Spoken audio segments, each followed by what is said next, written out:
r/AskReddit by Planet Reddit. English teachers of Reddit. What is the most disturbing story assessment a student has ever submitted? English teacher here. Had an 8th grade student write a "My life at this moment" letter to themselves that they write at the beginning of the year and read to themselves at the end. I always have a rule that they get full credit if I can just see writing on it and see it's coherent English. Though if they definitely don't want me to read it, they should staple it and I'll just look for writing.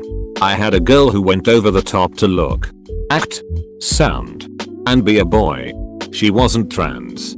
So I was a bit confused on how exactly she wanted to be viewed. So I just pretended she was tomboyish.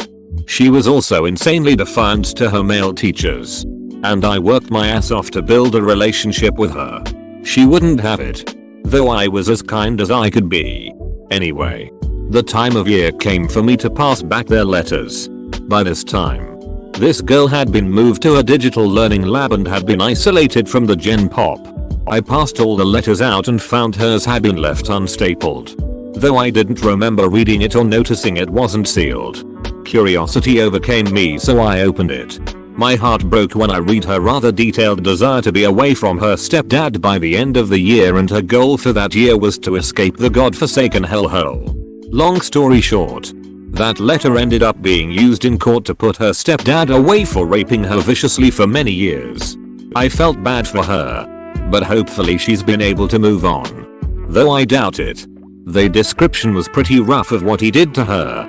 That must have been really tough. Just a thought. But do teachers get any kind of training recognizing signs of possible abuse at home? Just reading your post, I had an response to her anger at male teachers. But only because I've taken the time to inform myself about those signs. I have a non-verbal special needs daughter. That presents a whole new set of worries. Anyway, I'm glad she got away and really hope she is finding some way to heal. Good on you for taking the time to initiate the help she needed. We get training on trauma and abuse. Thankfully, we're allowed to have a suspect something. Then report something kind of idea. I had reported. But CPS hadn't found anything. The letter I found was his nail in the coffin though. I had suspected she was being abused. But had no evidence, like bruises or walking sitting pain, until then. Had a student submit a paper about growing up with an addict teen brother.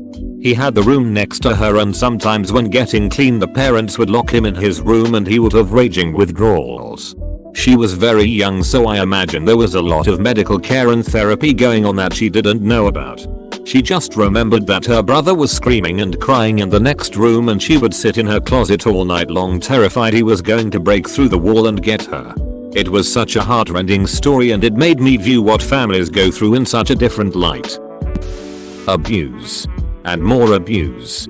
Assigning anything that asks them to reflect on something personal or write something creative has a high chance of yielding stories about abuse.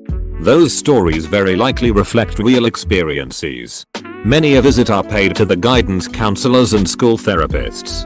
If you don't work with kids, you might be shocked to learn just how many people are abused in some fashion. If you add in how many kids aren't abused but just have a bad upbringing, it gets really depressing. In 11th grade we had to write about a lifeline in our lives. Most people wrote about their parents or even a pet. I wrote about my best friend and girlfriend for a while. That saved me while I was in the depths of anorexia. It was incredibly personal. I let my friend read it and she convinced me to read it out loud when our teacher asked us to share. I panicked when I realized everyone's was positive and not "hey, I'm crazy and this person kept me from dying." But my friend pushed me to read it. My teacher was impressed, and I had people come up to me for days after with their own stories or praising me for being open. My voice shook the entire time I read it. But it's one of the pieces I'm proudest of. The worst part is a lot of people don't even know they're being abused and how much of a lasting effect things will have on them when coming from an emotionally abusive home. If you're physically or sexually abused, then you do know.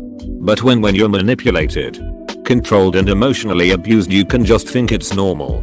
Hell, I'm in my 30s and thought my life was pretty normal until I started speaking with a counselor recently.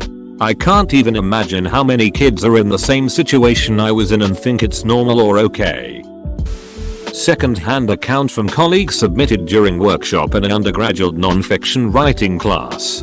Story was about 18 pages and was submitted by 50-ish male. Talks about a 12-year-old girl who is not the man's daughter but belongs to him and his wife.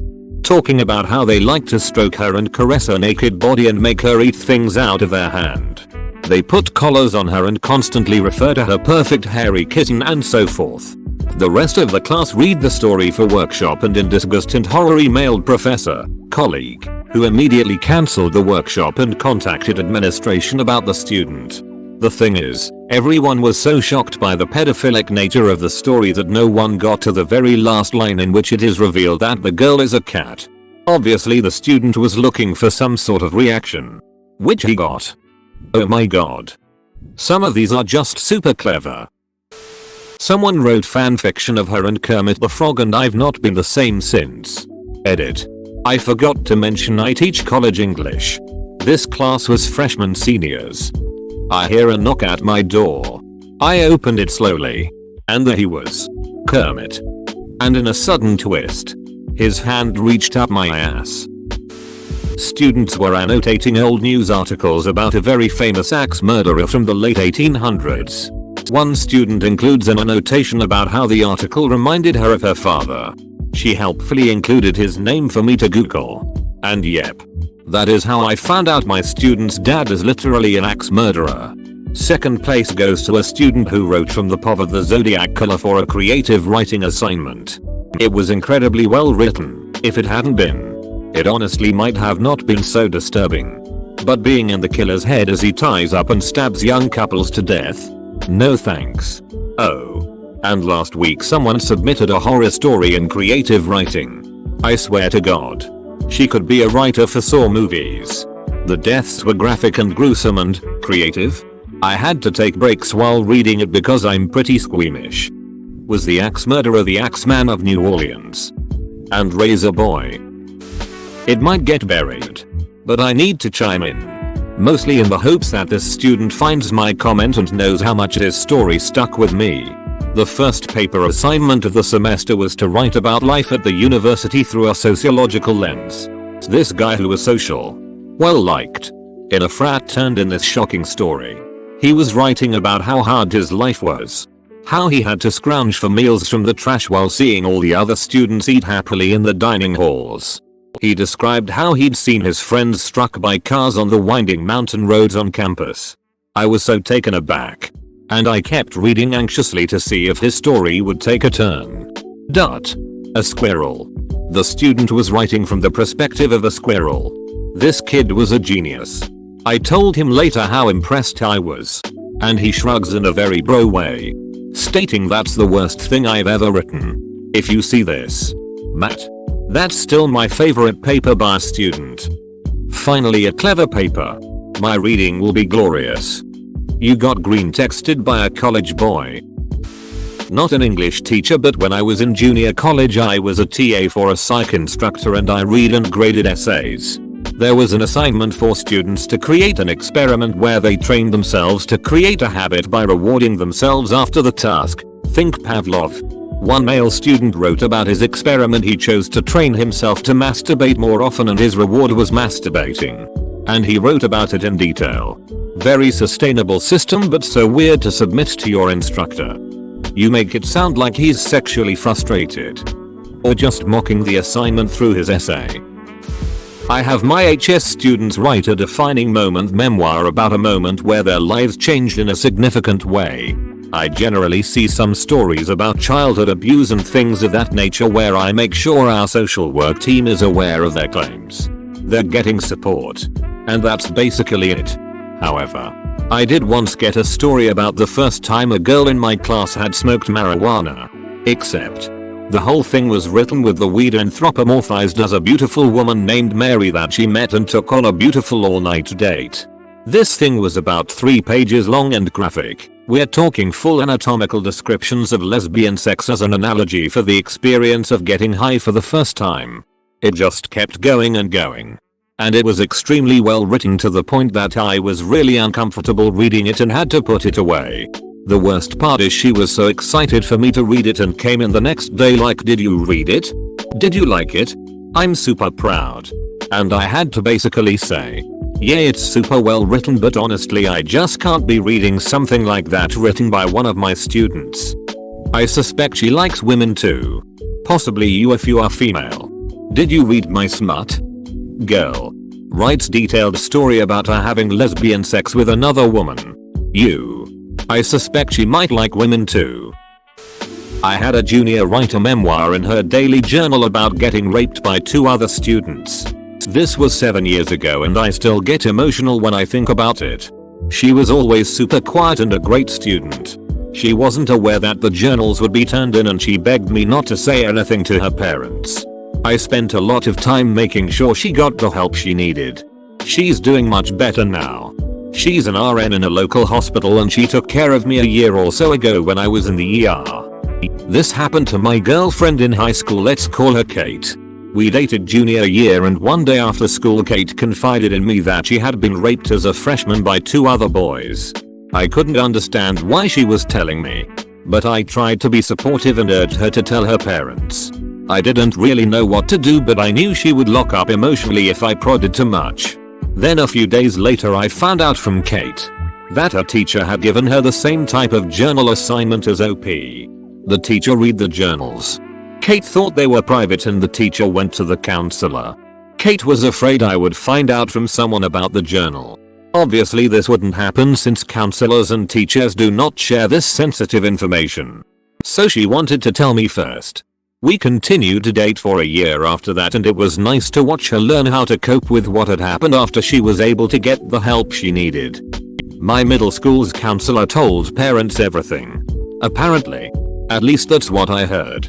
But if it's true, then they were breaking the rules. Basically a manifesto about how the student felt ostracized from the school and how he wanted revenge.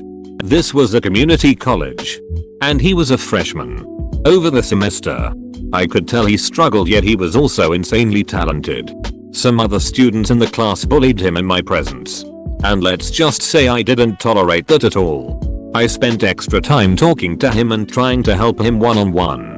One day, he turns in an assignment talking about his desire to exact revenge for his marginalization. He was triggered when everyone on his floor conspired to trick him to go outside at night in the middle of the winter. Then they locked him out of the dorm. A-holes. I spoke with him immediately about it, and he assured me it was just hyperbole. Regardless, I did have to notify my supervisor. I also spoke with his RA, but the RA couldn't care less. The student ended up dropping out shortly after this. We stayed in touch for a bit, but after a while, I don't know what happened to him. He was probably the smartest student I had in that class. Yet he couldn't make it because of his own personal problems and torment from other students. Ugh. I was working with a small group of year 7 students. And we did this exercise where the kids had to create a story using a randomly assigned setting, character and theme. So this one boy ends up with a war zone, a princess and unrequited love. He proceeded to turn these innocuous prompts into a hilariously messed up story. Set during World War II. It's told from the perspective of the princess of the UK, who wakes up on a battlefield to find Nazis shooting her. Suddenly someone behind her kills her attackers. She turns around to see her rescuer, and it's Hitler. In fear, she runs into a medical tent. Hitler in close pursuit. In the tent, she decides to confront Hitler, but, upon locking eyes with him, realizes he's the most beautiful man she's ever seen. Falling in love immediately. Hitler, however, walks right past her and kisses a passing nurse. Furious and jealous, the princess of the UK kills the nurse in a fit of rage. Then flees the medical tent, returning to the battlefield before the sad and baffling conclusion to the story, and then I died. So not disturbing as such, but certainly unexpected. This sounds like a fever dream. Yeah, something must have been in the water supply. I teach, but not English. I once had to write up a middle school student. I don't remember for what, but it was serious since I hate writing up, and they turned in their assignment for that day with none of it done. In its place was a half-page description of all the things their dad would do to them if he found out they were written up again. It started pretty mild, say, take the phone away, to more serious things like no food or water. By the time I saw it, they were already out the door, so I hopped over to the counselor and let them have a copy of it. Not sure what happened after that since it was out of my hands. And I'm not sure if it was even true or not. They tended to be overdramatic and stretch the truth in class. But I took it very seriously. I've definitely been more purposeful and welcoming in my interactions with them from here on out. Got to make sure that the classroom is a safe and good place for them. Hopefully the kid was just making stuff up to avoid punishment for not doing their work. Good thing you reported it to a counselor. Just in case. Yay. Ya never know. And I was a fresh teacher at the time, so I didn't know their folks. Thanks for watching. Subscribe for 3 videos a day.